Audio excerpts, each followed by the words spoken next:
I mean, it has heart-shaped pans. It's a Libra dream. Today I'm going to be talking about Bella Beaute Bar's upcoming Valentine's Day launch, which includes the Morally Grey eyeshadow palette as well as these two highlighters. I'm going to be covering launch details, we're going to go through in-depth swatches, I'm going to do a look for you, and then at the end I'll give you my thoughts on the palette. Also, hi! Welcome to my channel. My name is Noopur and I love indie makeup and all things color and sparkle. If you find this video helpful, please consider subscribing, or if you just enjoy watching me talk for whatever reason. Before we get started, I want to mention that Bella Beaute Bar sent me this entire collection for paid swatches, and I'm also an affiliate with the brand, so you can use my code NOOPUR to save 10%. I also have photo swatches over on Instagram, and I do those in a slightly different setup, so I feel like between this video and those photos, you can get a pretty good idea of what these eyeshadows look like. This collection contains 4 items, a 9-pan magnetic palette, 2 highlighters, and a loose pigment. This collection launches Wednesday, January 29th at 12 p.m. EST. Let's talk about the palette first because, spoiler alert, I love it. I mean, it has heart-shaped pans. It's a Libra dream. The palette has 5 mattes, 2 multichromes, 1 shimmer metallic, and 1 holochrome. It retails for $42. Here are swatches of all 5 of the mattes. We have a bone shade, then we have a pastel pink with a lot of white in it. We have a dusty pink shade with quite a bit of gray in it, a very deep dark charcoal shade, and then a more medium deep shade of gray with a bit of purple in it. The first shade is Complex Motivations. There's no shifts in this shade, but it is extremely sparkly. It's got a vibrant pink base with silver sparkles over it, and it has quite a bit of texture, so I would recommend using a glitter glue with this one. Also, the pink base didn't stain on me, but I've heard from friends with lighter skin tones that it did stain on them. The next shade is Bittersweet. This is a pretty standard multichrome that shifts pink, orange, yellow, and green. It smooths out beautifully and it's incredibly sparkly. The next shimmer is the shade Indecisive, and this is my favorite shimmer in the palette. It's a very wet looking sparkle that's also very dimensional and smooth. It has blue sparkles that shift to purple and then pink, as well as orange sparkles that shift to gold and then green. The next shimmer is Not a Villain, and this is a charcoal shimmer with holographic particles all throughout. This one doesn't have any shifts, and it's a little bit textured, but it smooths out beautifully. Next, let's talk about the 2 highlights. I'm not too sure how much they retail for, but once I know, I'll update the description box with it. First up is Skin of a Killer, which was originally a shade in the Vamp palette and is now a highlighter. It has no base to it and is jam-packed with these white silver sparkles. It's very smooth and has a medium particle size, so it gives a very wet look effect on the skin. Next is Morally Grey, and this is another wet-looking highlighter. There is no base to this one either, so it can function well as a highlighter. It has pink, purple, and silver sparkles and also shifts a bit. And finally for the products, there's one little loose pigment that comes out in this collection. This is the shade Contradiction. It is a charcoal-based shade with a pink to green shift. It has a very small particle size like most loose pigments, and I swatched it over a glitter glue type product. Now let's get into the look. For the look, I think I'm going to keep it a bit more on the simple side and also probably focus on the gray shade since it is a gray palette. I'm going to start with the matte shade Mixed Feelings, and that's going to go all throughout my crease. I'm going to take it a little bit towards the outer corner as well, just so that the next shade can blend into it pretty well. And I'm just slowly building this up bit by bit. That's usually how I like to blend my eyeshadows. I thought that the shade was going to be a bit more of like a dusty pink because that's how these shades tend to translate on my skin tone, but it actually has quite a bit of gray in it, which I really love. I'm also running it along my lower lash line just a little bit. Also, I'm using my Flower Nose mirror to get ready, which I use like 90% of the time when I get ready, but I think it pairs particularly well with this palette. I'm going to take shades of gray for the next step. I'm just dusting that on the outer corner.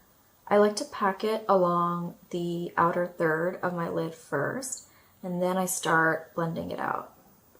And I'm just fluffing it a bit into the crease to make sure that it blends well with the previous shade. I don't want to build this up too much because I want to keep the look pretty soft. This shade has a bit of a purple undertone, which I think makes it pair really well with the dusty pink shade in the crease. Once again, running it on my lower lash line, but this time I'm just keeping it to the outer third. And then I'm actually going to take a little bit of Not a Hero, and I'm fluffing that just at the very outer corner because I want a little bit more depth. And just blending it into the previous shade. And I'm taking an even tinier brush and running it super tightly along the lower lash line, just for a little bit of definition down there since I'm not using any liner. Taking no extra pigment on this brush, and then I'm just going to blend the outer corner again to make sure that there's no harsh lines. And taking my crease brush and doing the same thing over here. Okay, I'm pretty happy with this matte work, so let's add some shimmers. I have to start with the shade Indecisive. And that's going to go over most of the lid. I would say about 2/3 of it. I'm gonna just pack it on with my finger first and then perfect it with a brush because my nail can't get into the very corner of my eye over there. And I also like to make sure I don't take it too high up over here. This shimmer is so dimensional. I really hope that Bella Beaute Bar comes out with more shimmers like this. I wiped off that brush and now I'm going to take Not a Villain and I'm gonna tap it over the outer corner where we put those dark mattes down. Then I'm gonna just feather it inwards a little bit, blending it with that previous shimmer. Then for the inner corner, I'm actually going to use Skin of a Killer highlight. I will never get over how wet looking this shade is. I gotta do my signature swoop. And then I also like to take it a little bit down here. Here is the final look. It is so sparkly and pretty. That main shimmer on my lid is so wet looking and dimensional. It's perfect. So let's go over my thoughts on this collection. First of all, let's talk about the palette. I think it's a really good release from Bella Beaute Bar because this is their first 9-pan palette as far as I believe. And also the heart-shaped pans are just so cute. Aside from that, I don't think we've really seen such a neutral leaning palette from them aside from Smoky Glam, which, let me show you that actually.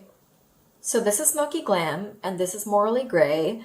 First of all, the obvious, Smoky Glam is a lot bigger than Morally Grey. I also think that the tones in Smoky Glam don't quite match up to the tones of Morally Grey. And also, personally, I just like the shimmers in Morally Grey a lot better than the ones in Smoky Glam. The mattes live up to all of the other mattes that I've tried from the brand. Bella Beaute Bar has a bit of a thinner matte formula, which is very friendly to those of us who like to slowly build and blend our eyeshadows. Because I am not so much a pack and blend girly, so I really enjoy Bella Beaute Bar's matte formula for building, and I'm really excited to see more neutrals from the brand. Also, I always say that Bella Beaute Bar is one of those brands that does both mattes and shimmers really well, and this palette is no exception. All of the shimmers were super beautiful. I mean, you saw my swatches and you heard my thoughts on them. I loved them all. None of the shimmers were too emollient or squishy or anything, and none of them were super flaky either, so all of the shimmers were really good in my book. I haven't tried the loose pigment on my lids yet, and quite honestly, I'm not much of a loose pigment person, but I will say that it swatched really well, and something I do enjoy about loose pigments is how fine the particle size is, because I feel like it gives a really refined finish to the swatch, but I just don't want to go through the hassle of applying a glitter glue and then applying this over it because I just somehow always get fallout with loose pigments, which is why I don't use them. And then lastly, we have the highlighters, which I really liked these two. This is a really good formula from the brand, and I personally will not be using these as highlighters because I'm just not much of a highlighter person, at least on my cheeks, but I will use them on my eyes, on my brow bone, maybe even like for more creative looks in my brows and things like that, but probably not as cheek highlighters. That being said, the formula is super lovely, and I hope the brand continues to put out more products in this formula, whether that's highlighters or eyeshadows. And that's it for this video. Please give it a like if you found it helpful, and thank you so much for watching.